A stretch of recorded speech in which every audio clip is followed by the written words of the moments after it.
Perkembangan riset dan penerapan terapi sel punca di Indonesia terus menunjukkan kemajuan pesat.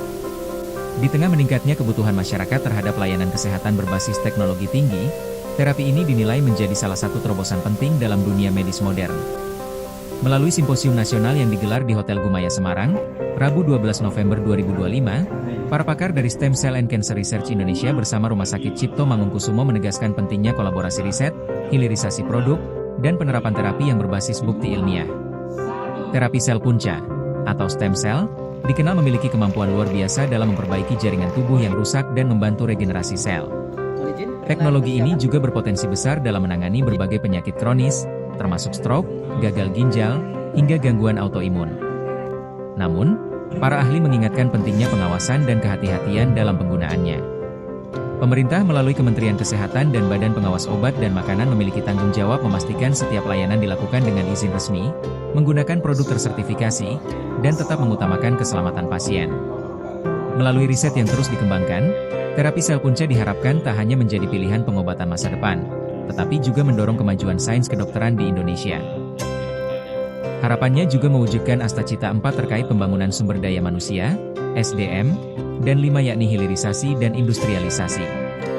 Sehingga menjadikan Indonesia sebagai kiblat pelayanan terapi regeneratif stem cell global. Berikut wawancara Profesor Dr. Agung Putra, owner dan founder PT Stem Cell and Cancer Research, SCCR, Indonesia, serta Profesor Dr. Amin Subandrio W. Kusumo, Ketua Komite Sel Punca Indonesia, dalam Simposium Nasional Kolaborasi SCCR dengan RS Cipto Mangunkusumo, RSCM, di Hotel Gumaya, Semarang, Rabu, 12 November 2025.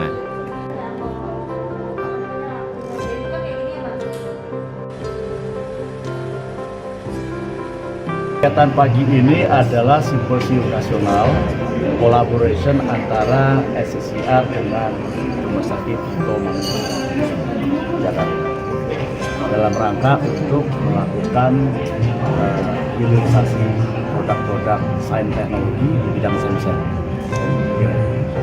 Stem cell adalah stem cell is not drug.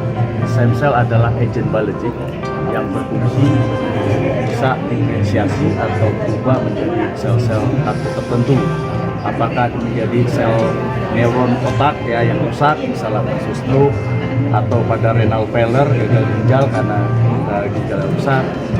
Bahkan yang paling penting juga stem cell bukan ke arah damage atau kerusakan saja, tapi stem cell punya fungsi sebagai regulator, imunoregulator, sehingga stem cell bisa berperan pada kasus autoimun. Nah, ini yang banyak terjadi nih, misalnya lupus eritematosus, pada kasus-kasus bahkan pada Sjögren syndrome, atau pada kasus autism karena ada imun imbalance di situ. Sehingga stem cell juga meregulasi di samping dia merestorasi autoimun. Sel itu ada yang sudah menjadi standar pelayanan, standar terapi. Kemudian ada yang masih dalam proses pengembangan. Jadi penelitian berbasis layanan. Nah, untuk itu kemudian melalui keputusan Menteri Kesehatan atau Peraturan Menteri Kesehatan Nomor 32 Tahun 2018 bahwa RSCM bertugas mengampu. Artinya mengampu itu kalau ada rumah sakit yang banyak sekarang sudah melaksanakan ini, ada dirijennya. Dirijennya siapa? RSCM.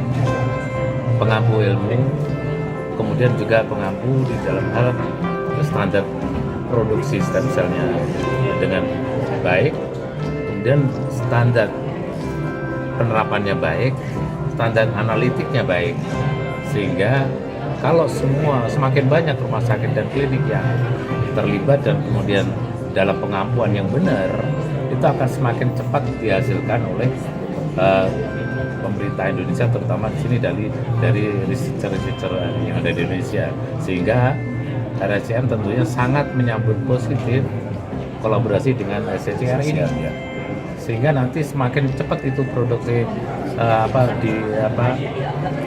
PNPK pedoman praktek klinis yang sudah menjadi standar layanan sebagaimana harapan kita semua.